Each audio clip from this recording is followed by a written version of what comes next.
নমস্কার বন্ধুরা, অনুজ কিচেনে সকলকে স্বাগত জানাই। আজ আপনাদের সাথে শেয়ার করব পাস্তার রেসিপি। আশা করি রেসিপিটি আপনাদের ভালো লাগবে। তো চলুন বন্ধুরা, আজকে রেসিপিটি শুরু করে নেওয়া যাক। পাস্তার রেসিপি তৈরি করতে এখানে নিয়ে নিয়েছি পাস্তা। গ্যাসের ফ্লেমটা হাইয়ে রেখে কড়াতে দিয়ে দিয়েছি জল। জলটা হালকা গরম হয়ে আসলে দিয়ে দেব পাস্তাগুলোকে। জলের সাথে পাস্তাগুলোকে ভালো করে মিশিয়ে নেব।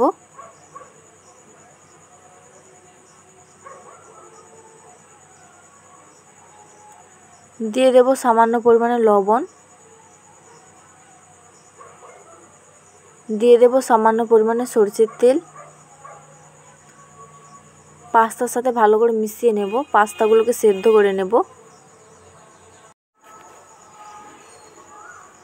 তো দেখুন বন্ধুরা, পাস্তাগুলো সেদ্ধ হয়ে গেছে।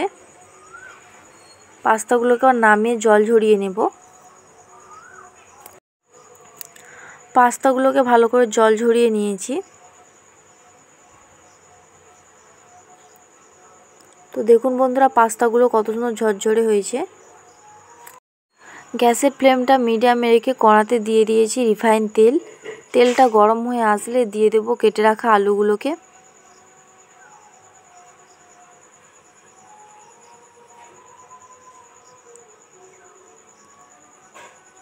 দিয়ে দেব সামান্য পরিমাণে লবণ,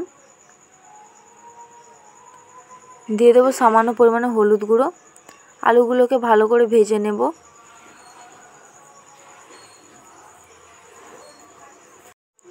তো দেখুন বন্ধুরা, আলুগুলো খুব সুন্দর ভাজা হয়ে গেছে।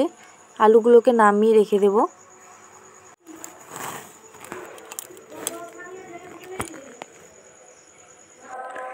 গ্যাসের ফ্লেমটা মিডিয়ামে রেখে কড়াতে দিয়ে দিয়েছি রিফাইন তেল। তেলটা গরম হয়ে আসলে দিয়ে দেব সয়াবিনগুলো। সয়াবিনগুলো আমি আগে থেকেই জল দিয়ে ভিজিয়ে রেখেছিলাম।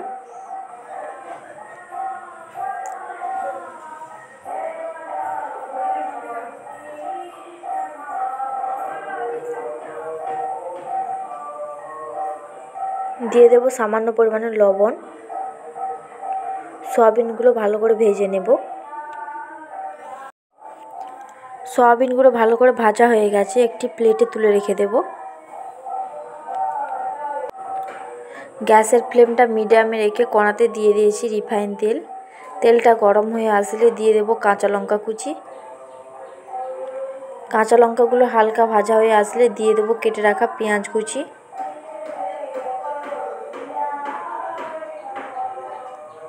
পেঁয়াজগুলোকে ভালো করে ভেজে নেব।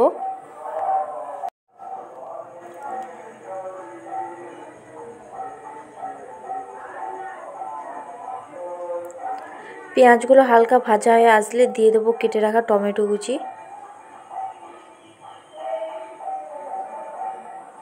টমেটোগুলোকে ভালো করে ভেজে নেব।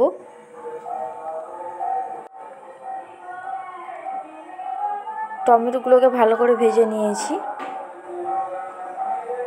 দিয়ে দেব পাস্তাগুলোকে। পাস্তাগুলোকে পেঁয়াজ আর টমেটোর সাথে ভালো করে মিশিয়ে নেব।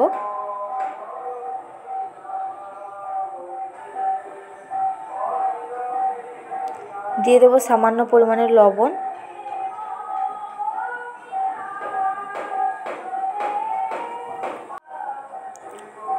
উপকরণগুলোর সাথে পাস্তাগুলোকে ভালো করে মিশিয়ে নিয়েছি। দিয়ে দেব 1 চামচ ভিনিগার। ভিনিগারটা পাস্তার সাথে ভালো করে মিশিয়ে নেব।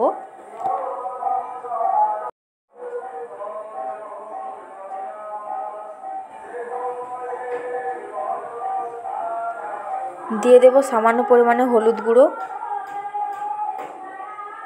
দিয়ে দেব সামান্য পরিমাণে লঙ্কা গুঁড়ো। দিয়ে দেব পরিমাণ মতো পাস্তা মশলা।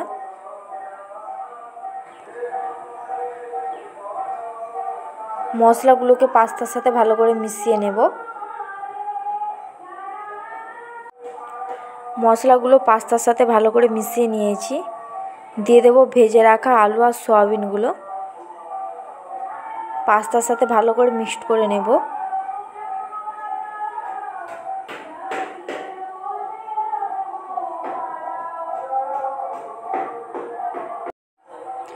পাস্তা রেসিপি তৈরি হয়ে গেছে, নামিয়ে নিয়ে গরম গরম পরিবেশন করে নেব।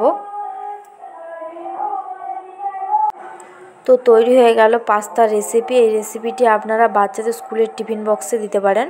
আশা করি রেসিপিটা আপনাদের ভালো লেগেছে, তাহলে একটি লাইক, শেয়ার, কমেন্ট করে দেবেন। তার সঙ্গে সাবস্ক্রাইব করার অনুরোধ রইল। আজকের ভিডিও এই পর্যন্ত।